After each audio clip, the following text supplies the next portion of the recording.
hace muchos, pero muchos años los franceses tomaron la Bastilla y Francia celebra ese día como su día nacional y nosotros hoy celebramos una emisión más de domingo a las 8:45 y le doy la bienvenida a todos los panelistas para conversar sobre este tema. ¿De la Bastilla? ¿De la toma de la Bastilla? No. Bueno, esta no es la toma de la Bastilla, este es solo domingo a las 8:45, por favor, Pedro. No, yo de ¿A la dónde toma, te están queriendo llevar? de la toma de por la favor. Bastilla no sé ¿Hubieras nada. tomado la Bastilla? ¿Hubieras tomado la Bastilla? No, yo me hubiera ido a los Sanfermines. Hubieras estado cerrando adentro. los Sanfermines y no Hubieras me habría estado pillado adentro. nunca. O hubiera estado adentro. No, pero tiene que ver algo con algo que dice Pedro muy a menudo. Acá no nos indignamos por nada. Y parte de la indignación de esa fecha es todos esos excesos de la monarquía, Juan Luis. De verdad que lo promueve es conocer todo ese exceso, el alza de los tributos a la que iba a ser sometida el pueblo y prácticamente ellos lo rechazan. Habría que buscar un día para ver la toma del Congreso. por Así ejemplo. es. Con Sería eso la de María 100 años Antonieta de estaría. esta época. Ese es el tema. Es la que pregunta. Qué fácil. Pero ¿quién sería el rey? Bueno, hay muchos candidatos. Pero bueno. Yo creo que sí. En mi pueblo, Y la Asamblea Nacional. En mi pueblo una Y maestra diría como- solía decir, el día que en este pueblo haya una toma de la Bastilla, la gente va a tomar el casino, decía ella, que era un club local. El casino Retalteco, bien. Que tú veas como esa señora ya... La pregunta es, por cierto, el casino murió prácticamente de inanición. La pregunta es, ¿qué se tomaría en Guatemala si hubiera una toma de la Bastilla? ¿El Congreso? Sí, yo creo ¿Sería que- ese Yo creo el... que hoy por hoy es el Yo creo símbolo que los de... supermercados, Juan Luis. Los supermercados? Eso se tomaría. La gente no ve en el Congreso como... ¿Ustedes creen que en el Congreso ven como el foco de todos los grandes ¿La negocios y corrupción y el el desgobierno enriquecimiento o se ilícito de tomaría este la Casa gobierno? Yo quiero presidencial? preguntar. No, yo creo que sería sí. más el Congreso. Es el Congreso, porque es la institución que de Mira, acuerdo vamos con a las entrarle al encuestas tema es y lo vas a ver más- cómo es el Congreso. Sí. ¿Que arranque? Sí. El Congreso nos centramos también esta semana por el tema de los bonos en dos partes. Una parte son los 3.500, prácticamente, ¿no? Millones de quetzales para pagar esas deudas flotantes del Ministerio de Comunicaciones.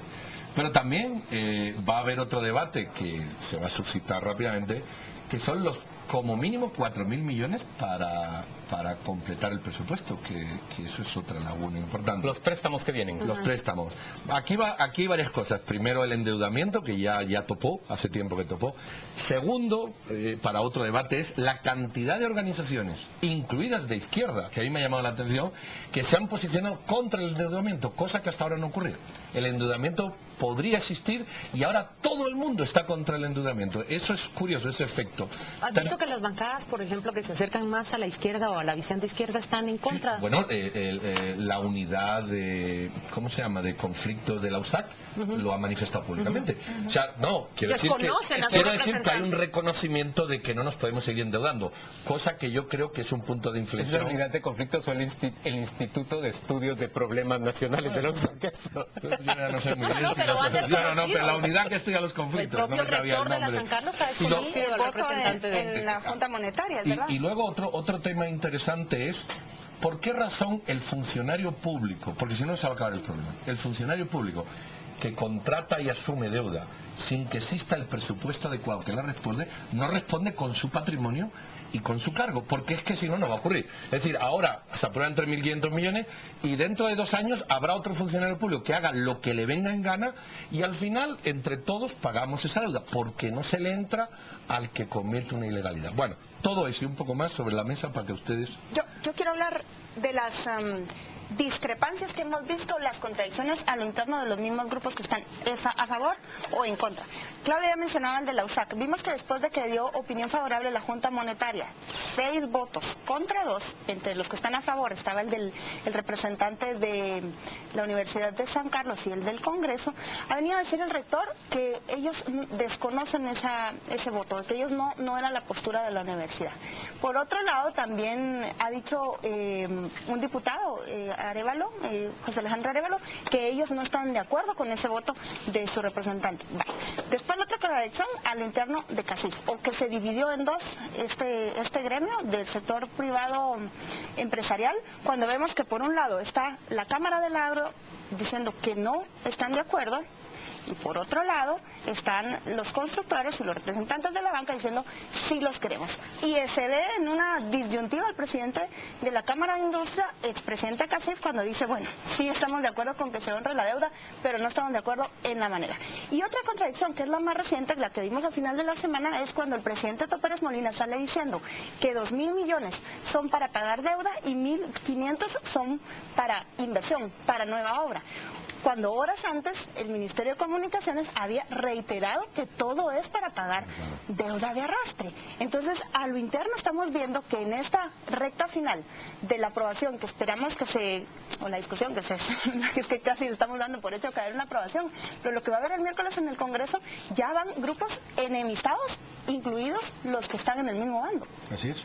Yo lo que veo es, un momento en el que dos mundos que son codependientes, que es esa industria de la construcción que se dedica a hacer obra pública, y el mundo político, se encuentran de una forma gozosa, porque en realidad se transfieren un volumen de plata gigantesco. Estamos hablando de 3.5 millardos de quetzales, 3.4 y algo. 3.5 millardos se trasladan de la esfera pública a la esfera privada. Es el ejercicio. Privadísima. Y una parte de esa plata regresa hacia el mundo político y sirve para financiar la campaña electoral, el enriquecimiento ilícito, sí, porque es un enriquecimiento ilícito, pero además es un enriquecimiento inescrupuloso e inexplicable de muchos políticos y de muchos mediadores, de muchos operadores. Pero dicho todo eso, yo tengo la percepción de que si no pagamos la deuda de arrastre, que óiganme, se redujo de 12.5 millardos a 3.5, si no la pagamos en este momento, la vamos a tener que pagar más tarde, más cara todavía, porque hay un asunto que es fundamental, y es que cuando se liquida la obra pública según la ley de compras y contrataciones, el Estado tiene que reconocerle a una tasa altísima de interés, ahorita más o menos al 18%, que es la tasa que la SAT le cobra a los morosos.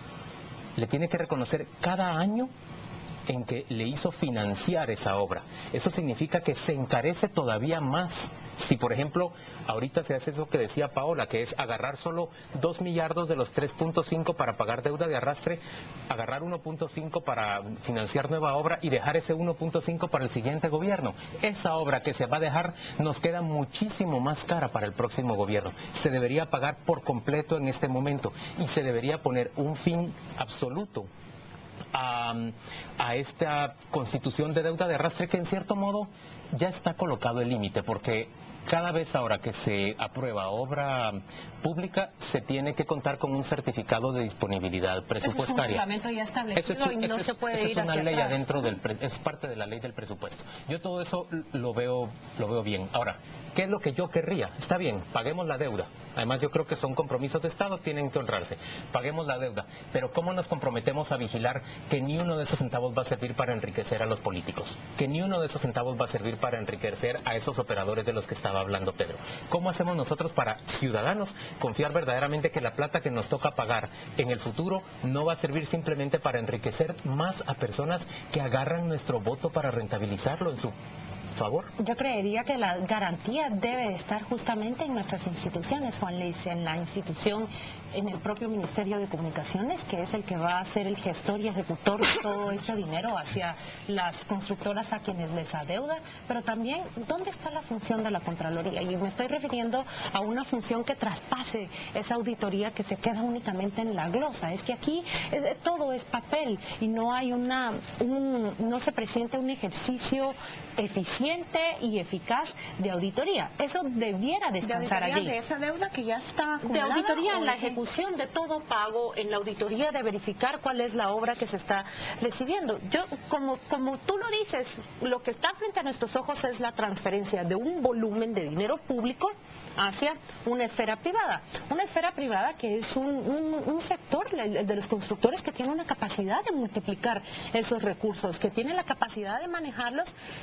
Y definitivamente, todos sabemos acá, incluso hay declaraciones de políticos que dicen que pueden llegar hasta financiar un 40% de las campañas electorales. La noche del jueves estuvo en este estudio el expresidente del gremio de los constructores. Tiene aún una representación importante y lo que decía es que El problema se soluciona cuando por fin se transfiera el financiamiento de esas campañas electorales a una esfera completamente pública. Esa es la solución que él mismo plantea. Y por otro lado, el comentario que tengo sobre esto es que hablamos de un endeudamiento que no necesariamente tiene que ser negativo. Aquí existe una carga demasiado negativa hacia el endeudamiento del país y muchos países tienen por encima del 60% endeudado su presupuesto, su Producto Interno Bruto, pero es y por no inversión. a eso voy, y no es necesariamente una deuda negativa, pero aquí hablamos únicamente de inversión de infraestructura física. ¿Cuándo hemos tenido un debate nacional de un endeudamiento de esta envergadura por infraestructura educativa? ¿Cuándo vamos a tener un debate nacional donde el endeudamiento sea para infraestructura de salud? Es decir, estamos uno tras otro año, uno tras otro gobierno refiriéndonos exactamente hacia lo mismo, construyendo cemento sobre cemento, que es necesario sí, pero nunca tenemos un debate nacional, algo que se cuestione, que sea por mejorar las aulas, por mejorar los hospitales, por mejorar esos servicios más sociales que puramente ¿Les parece que infraestructura. vayamos a pausa comercial y volvemos para que Pedro haga la conclusión y nos vamos luego a lo que se viene? Me parece. Vamos a la pausa y ya venimos.